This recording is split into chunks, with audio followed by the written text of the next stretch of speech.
ቆሞ አይጠብቃችሁም። ዓለም ለተሸናፊ ቦታ የላትም። ራስ ላይ ሰራስቲ ገንዘብኛን ባሪያ ከማድረጉ በፊት ቶሎ ገንዘብ ላይ ሰርተን ነፃ መውጣት አለብን። ለነፃነታችሁ ስሩ አይደለም።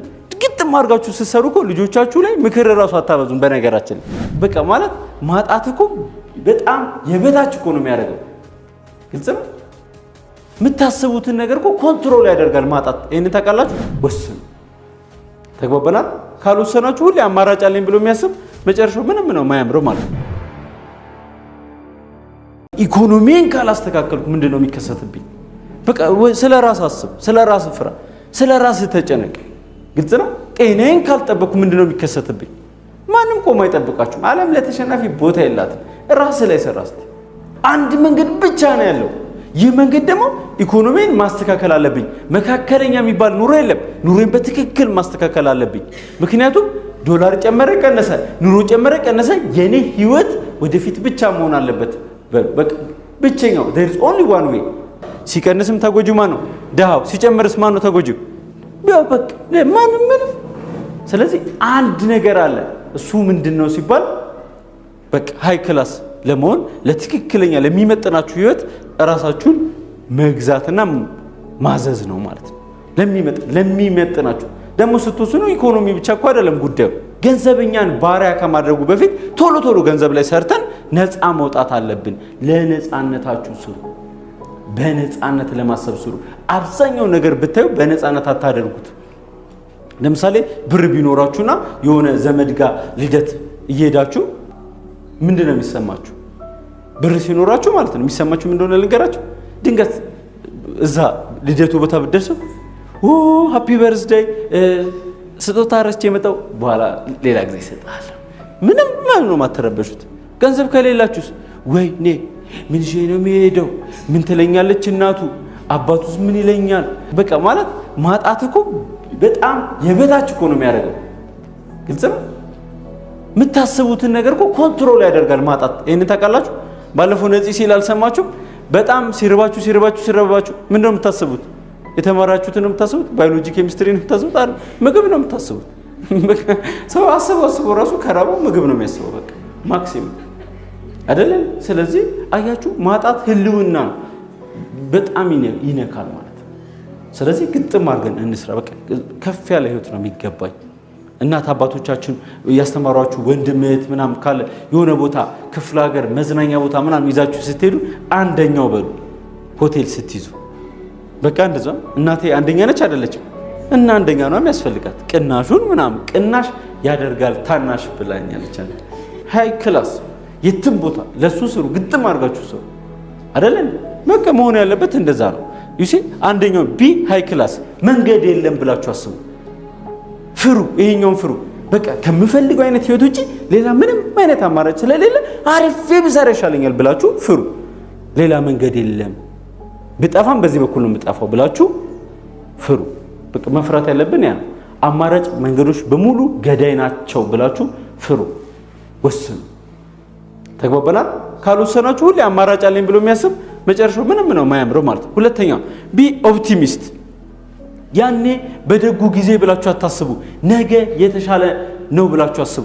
ከፈራችሁ አይቀር እንደው በደንብ እንደው ሳልኖር ብሞትስ አይደለም ቪኤት ሳልነዳ ብሞትስ እንደው በቃ መንፈሳዊ ቦታ የሚባሉትን ሳላይ ብሞትስ እንዴ ኧረ ከሞትኩ አይቀርም ድብና አድርጌ ደህና ነገር አይቼ ብላችሁ እንደው በፕሌን ሲሄድ ራሱ ቢዝነስ ክላስ ሳልገባ ብሞትስ በግል ጀቴ እንደው በቃ ሁሌ ማን ነው የግል ጀት ለኳስ ተጫዋቾች ብቻ ያለው ነው? የሆነ ነገር በሆነስ በግል ጀት ሳይኖረኝ አይደለም።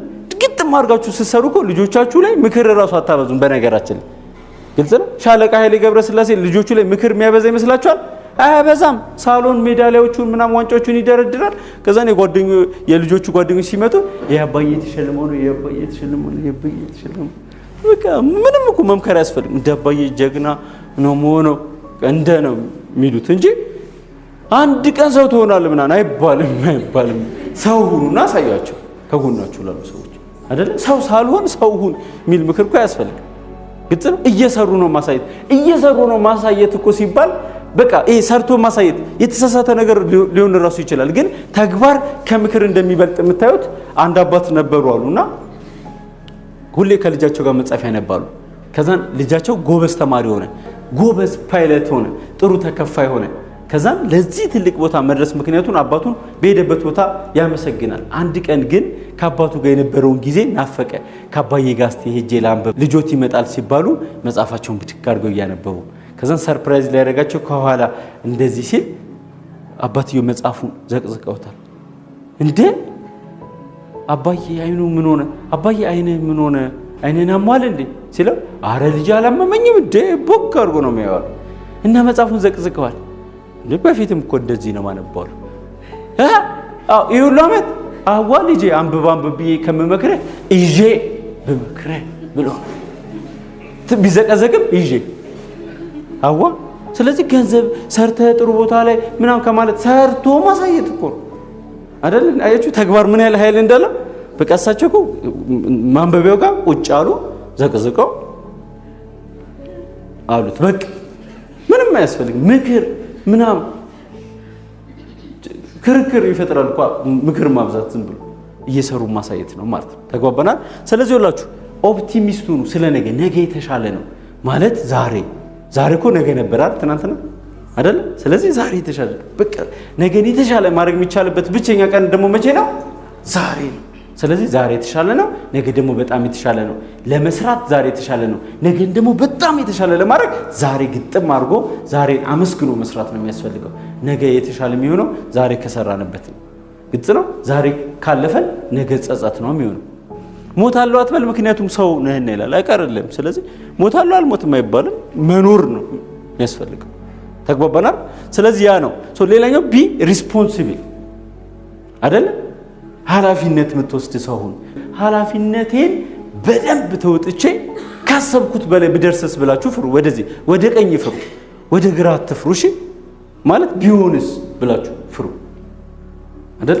ቢሆንስ አሁን ኃላፊነቴን ሳልወጣም አይቼዋለሁ እኮ እስከዛሬ ወደ ኋላ አላየሁትም እንዴ? ሳራዝም አይቼዋለሁ። ብዙ ዋጋ መክፈላለሁ። ዝም ብሎ ስኬት የሚባል ነገር የለም፣ ዋጋ ይከፈላል። ግን ኃላፊነቴን ተወጥቼ ብሆንስ በሉ እስቲ እንዴ ምን ይታወቃል አይደለም? ተግባባን። ኢትስ ኦል አባውት ፓሽን። ኖ ፓሽን ኖ ኮሚሽን እኮ ምንም የምታገኙት ነገር ተግባባናል። ስለዚህ ይሄንን ነው የሚፈረው። ሌላኛው ቢ ኖ ኦፕሽን ፐርሰን ሁሉ እስቲ ግልጽ ኖ ኦፕሽን በቃ ምንም ማማረጭ የለኝም ከመቀየር ውጭ። ታሪክ ነው የሚበላሸው በሉ። ልጆች ያሏችሁ አላችሁ እዚህ ውስጥ ህይወቴን ወደዚህ ካልቀየርኩት ብላችሁ አእምሯችሁ የሚሰራው በምን መሰላችሁ? አእምሯችሁ የሚሰራው በሁለት ነገር ነው፣ በፔን እና በፕሌዠር። ዩሲ ፔን ማለት ፔን ያሯሩጧል፣ ፕሌዠር ደግሞ ድሪም ነው።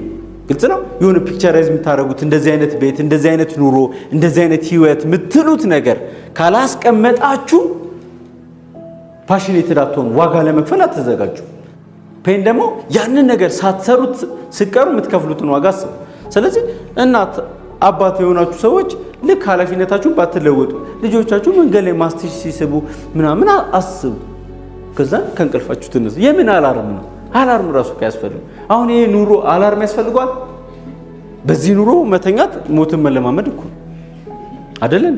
ስለዚህ ቢ ኖ ኦፕሽን ፐርሰን፣ ምንም አማራጭ የለኝም። ህይወቴን ከማስተካከል ውጪ አማራጭ የለኝም። መኖርና መቆየት ይለያያል። በትክክል መኖር ያለብኝ ብሎ ሰው ወደፊት መራመድ አለበት።